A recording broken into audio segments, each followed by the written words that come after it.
pour les Antillais, il y avait pas de musique finalement. Donc. Ok. Et du coup, donc, en gros, comment tu définis le zouk gospel? Ça veut dire instru zouk et le gospel, c'est dans les textes ou dans la façon de chanter ou les deux? C'est un peu des deux. C'est un peu des deux parce que mon inspiration en tout cas, je la tire de Dieu, vraiment. D'accord. Donc à l'instar de l'époque où mon message, enfin je chantais vraiment ce que je vivais, c'est-à-dire la dépression, toutes ces choses-là. Aujourd'hui en fait le message que je veux vraiment véhiculer, c'est vraiment un message d'espoir. Voilà, redonner de l'espoir aux gens au travers le zouk. Voilà, vraiment véhiculer ce en quoi je crois et que les gens soient, quand ils écoutent la musique, ils soient vraiment bien, voilà, c'est ça. Et du coup, est-ce que c'est toi qui écris tes textes seul du coup? Exactement, oui. Toujours? Je compose. C'est un choix ou c'est parce que pour l'instant, comme c'est quelque chose de nouveau, il y a peut-être personne pour écrire sur des instruments zouk en écrivant des chansons qui parlent de Dieu? Ouais. Et donc, est-ce que c'est pour ça que tu écris seul ou est-ce que c'est parce que pour l'instant, tu estimes avoir suffisamment de choses à raconter pour le faire seul, quoi? C'est un peu des deux. J'ai toujours écrit mes textes seul. Enfin, depuis que je suis toute petite, j'ai toujours écrit mes chansons, mes textes. Parce que justement, comme je le disais, j'exprime vraiment ce que je ressens. Donc pour le moment, oui, c'est moi qui écris mes textes en collaboration avec Stylé. Pour l'instant, c'est vraiment lui qui a eu à faire mes instrus et les compos, quoi. Donc on travaille vraiment en collaboration. Moi, j'écris. Des fois, j'ai la mélodie, donc je lui apporte. Ou des fois, lui il me propose des mélodies et du coup, il fait l'instru. Voilà, exactement. Vous êtes un bon binôme complémentaire. Ça. Depuis plus de 10 ans, on se connaît et on a toujours travaillé ensemble. Donc pour moi, c'était logique de retravailler avec lui, quoi. D'accord, donc oui, c'est lui avec qui tu travaillais déjà quand tu étais dans l'autre partie du zouk. Exactement, c'est ça. Okay. C'est un producteur, c'est un... Stylé, c'est un producteur, compositeur, producteur aussi. Ok. Voilà. Et alors, c'est lui qui est venu te recontacter il y a 3 ans, comme tu as dit. C'est ça. Est-ce que dans ta tête, tu t'étais déjà dit que tu voulais refaire de la musique ou du zouk, ou du gospel, ou tout en même temps? Ou est-ce que c'est quand il t'a contacté où tu t'es dit « Ouais, je veux bien, mais sous condition » ? Quand j'ai quitté le milieu, en fait, je m'étais dit que non, je ne reviendrais pas dans le milieu du zouk. Parce que j'étais vraiment partie dans un autre registre où je chantais à l'église, du coup. Et pour toi, dans la chorale. Voilà, pour moi, c'était même pas possible, quoi. Mais juste avant qu'il me contacte, j'y pensais déjà. Je me disais, est-ce qu'il ne faudrait pas que je revienne dans le milieu, en fait ? Ouais. Parce que finalement, c'est ce que je sais faire de mieux. C'est ce que j'avais commencé à faire et pourquoi pas apporter un message différent, en fait, finalement. Et quand il m'a contacté juste après, je me suis dit, c'est le signe. Donc, on y va. Et du coup, on est rentré en studio et ça s'est fait comme ça. Il y a eu le clip et on a enchaîné. Vous avez sorti combien de titres ? Alors là, pour l'instant, il y a 2. D'accord. Dans le dernier qui est sorti en octobre. C'est ça. Ok. Non, le premier avec un clip, le deuxième sans clip. Sans clip. Et ça va être clippé après ou c'est... Celui-là, non. Il y a d'autres titres qui arrivent, d'autres projets qui arrivent et il y a des clips en préparation. Alors justement, du coup, est-ce que... Là, du coup, tu lances vraiment... C'est même pas seulement une nouvelle Linda, c'est un nouveau concept complet. Parce que ça n'existe pas. C'est ça. Concrètement, enfin, j'ai pas l'impression en tout cas. Je sais pas si vous avez vu aussi, il y a l'artiste Nixon qui s'est lancé aussi dans le zouk chrétien, qui a sorti un album juste magnifique. Donc ça a vraiment lancé l'élan vraiment dedans, en fait. Vraiment. Et, en gros, personne n'avait osé, mais finalement... on l'a fait, mais c'est surtout aussi que, malheureusement, dans le milieu chrétien, le zouk, comme d'autres styles musicaux comme le rap, c'était mal vu. Ouais. C'est-à-dire que... aussi, ils ont eu du mal pour eux, c'est forcément équivalent à quelque chose qui est pas très... De négatif, quoi. C'est négatif, vraiment. C'est pas très... Clairement. Alors que c'est qui a créé la musique, finalement? Oui, puis une musique, en gros, une instru, en soi, elle fait de mal à personne. C'est ce que tu mets dessus après. Exactement. Donc, ça veut dire que si tu peux mettre les mots que tu veux dessus. Donc c'est vrai que ça n'a... Sachant que le zouk, c'est une musique qui vient d'une certaine origine. Mais à la base, c'est pas fermé, en fait. C'est ça, exactement. C'est vrai que, comme tu dis, comme pour le rap chrétien, c'était problématique au début, alors que maintenant, en fait... maintenant, ça passe. Tu vois, même aux États-Unis, il y en a beaucoup. Il y en a vraiment beaucoup. Mais justement, en plus, c'est... Là-bas, ils ont compris aussi un truc, c'est que pour attirer la jeunesse dans les églises ou autres, exact. Ça aide aussi, parce que c'est vrai que il y a des trucs, c'est un peu vieillot. Mais c'est ça, ça donne pas envie. Adhérer, voilà. C'est ça. Tu peux ne pas adhérer, et du coup, ça, c'est vrai que tu dis, pourquoi pas. Mais tu sais, c'est ce qu'ils avaient fait un peu dans Sister Act, en fait, à l'époque. Oui, avec Whoopi Goldberg. Tu vois, c'est vraiment le même concept en fait, comme quoi les Américains une fois de plus ils sont précurseurs par rapport à nous. C'est ça. C'est que ils avaient sont très dans le divertissement, donc c'est ça, exactement. Ils mettent ça dans tout pour que les gens viennent dans tout. Donc effectivement, c'est pour ça que là-bas, par exemple, le rap chrétien, ça marche bien, vraiment beaucoup. Donc, il y a beaucoup d'artistes de rap chrétien là-bas. et que c'est un vrai créneau musical. Ils ont même, quand t'as les Music Awards, tout ça, t'as même une partie où, d'ailleurs, Kanye West, l'année dernière, c'est lui qui avait gagné, dans la partie chrétien. Musique chrétienne, c'est mélangé, il y avait du rap chrétien. Oui, là, c'est un album, ouais. Ouais, ils ont carrément une catégorie parce que là-bas, voilà, ils sont beaucoup dans la religion et parce que ça marche vraiment bien, quoi. Ici, c'est encore un petit peu timide.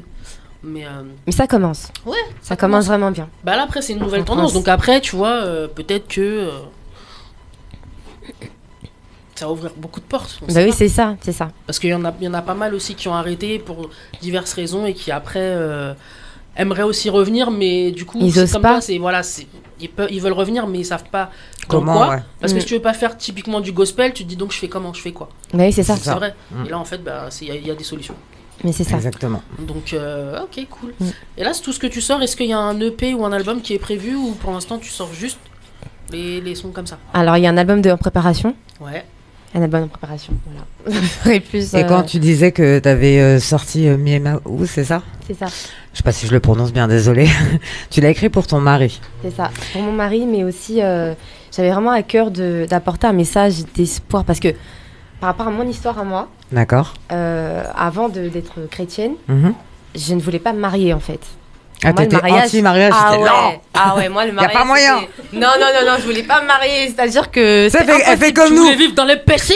C'est non, ça. Tu sais, voulait faire comme nous, tu sais, dès qu'on entend des mariés le samedi.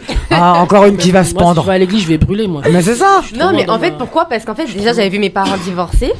Ouais, mais en plus, pour moi, je me disais à quoi ça sert de se marier en fait, finalement. Quoi ça sert? Qu'on peut très bien vivre avec quelqu'un comme ça et avoir des enfants. Pour moi, c'était pas un besoin, c'était pas une nécessité, ou même un. J'ai pas dit une obligation parce que c'est pas vraiment une obligation. C'est, je pense, pour moi aujourd'hui, la meilleure des choses. Parce que derrière la famille, en fait, c'est une bénédiction en fait, vraiment d'avoir une famille, voilà. Comment dire, stable. Ouais, et pour moi, avant. À l'église. Ouais, avant moi. Et du coup, aujourd'hui, je voulais vraiment apporter un message d'espoir pour dire à toutes ces femmes qui ont été déçues, ou qui n'y croient pas, ou qui n'y croient plus, c'est possible de se marier et de bien se marier. Moi, par exemple, j'ai arrêté la musique en 2012. Donc, depuis 2012, en fait, je me suis dit, moi, je vais me conserver pour mon mari, en fait. Je vais plus rien faire. Parce qu'avant, j'avais vraiment une vie, j'étais comme toutes les jeunes filles, comme toutes les jeunes femmes, ouais, j'avais une vie, voilà. À un moment donné, je me suis dit stop, je me suis dit non, je veux plus. Vraiment, là, je vais me consacrer pour mon mari, je vais attendre le bon. Et c'est ce que j'ai fait. Donc pendant 12 ans, plus rien. Et j'ai attendu. Et vraiment, aujourd'hui, Et le prince charmant est arrivé. Hyper épanoui. Donc vraiment dire à toutes les femmes que c'est possible de se marier, que c'est pas... Faut juste être patiente. Ouais, c'est ça, vraiment. Vraiment, vraiment, il y a un Dieu là-haut qui vraiment veille sur nous, il nous connaît. En fait, il veille. En fait, il y a beaucoup de choses qu'on vit personnellement qui ne sont pas de sa faute. Ouais. C'est parce que nous, en fait, il nous tend la main, mais finalement, on voit pas les signes. C'est ça, en fait. Et moi, personnellement, pendant longtemps, parce que depuis toute petite, j'entends parler de Dieu, mais jamais, quand j'allais à l'église, je pleurais en fait. Jusqu'à 18 ans, j'étais obligée d'aller à l'église. Allez, tu vas venir. Vraiment. On te forçait à mettre la tenue propre, cheveux bien coiffés, tenue. T'as défilé le dimanche matin, t'as envie de dormir. Ouais. On t'emmène à l'église, quoi. Donc, jusqu'à 18 ans, j'étais obligée. Ouais, tu vas dormir à l'église. C'est ça. En plus, moi, je voulais me lancer dans la musique. Mes parents, eux, c'était hors de question. C'était soit tu chantes à l'église, soit tu chantes pas, en fait. Donc, ça s'est vraiment mal terminé. Ma carrière, je l'ai fait sans mes parents. Enfin, je suis partie de la maison, vraiment... Et justement, alors, ce qui est intéressant, c'est que tu dis, mes parents voulaient pas entendre parler de musique. Quand ils ont appris que, donc, tu te remettais dans le gospel, que ils avaient enfin, ça y est, on a réussi à lui retourner le cerveau. Ouais. Elle va à l'église, elle râle plus, elle chante. Quand tu leur as dit, je vais faire du zouk, mais chrétien, quelle a été leur réaction, du coup? Est-ce qu'ils étaient fiers? Est-ce que, du coup, ils étaient, ouais, mais non? Au début, bien évidemment, quand je suis revenue, quand je suis devenue chrétienne, ils étaient contents. Ils étaient super contents et tout. Donc, tu m'étonnes. Youpi. Donc, bien évidemment, quand ils ont vu que j'ai commencé à chanter dans ce sens-là, ils sont aux anges. Ma mère, elle suit tout ce que je fais.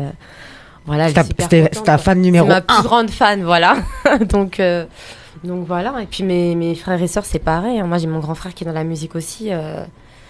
Voilà, ça a été compliqué pour lui de se dire, tu chantes plus. t'as abandonné les zouks, t'as abandonné ta carrière alors qu'aujourd'hui t'aurais pu être Mhm. plus loin. Mais voilà, ils s'y font et puis voilà. Donc, Et ton frère, il fait quoi comme musique? il fait du compas lui. Il faut nous l'envoyer. Ouais. Envoie ton Mais frère. je pense qu'il a dû peut-être déjà venir. Hein. Je sais pas. On veut un nom. C'est qui? Il s'appelle Mike Overlord. Non, Non, Non. pas encore. Ok. pas encore. Mais du coup, Mike, si tu nous entends, tu es le bienvenu. Faire comme ta sœur. Ouais. Faut venir. Donc voilà un peu mon parcours jusqu'à maintenant. D'accord, donc t'es passé d'une vie à une autre, en gros. Exactement. Voilà, c'est les renaissances, comme on dit. C'est ça. Donc là, t'es parti sur un autre créneau complètement. Mm. Et est-ce que du coup, t'as déjà fait des morceaux sur scène ou pas? Pas encore, non. Pas encore. Est-ce Non. que il y a des trucs de prévus? Des scènes. Bah, j'espère. Hein. J'attends les invitations, les propositions ou T'as autres. une équipe? Tu travailles en... Alors pour l'instant, je travaille en solo.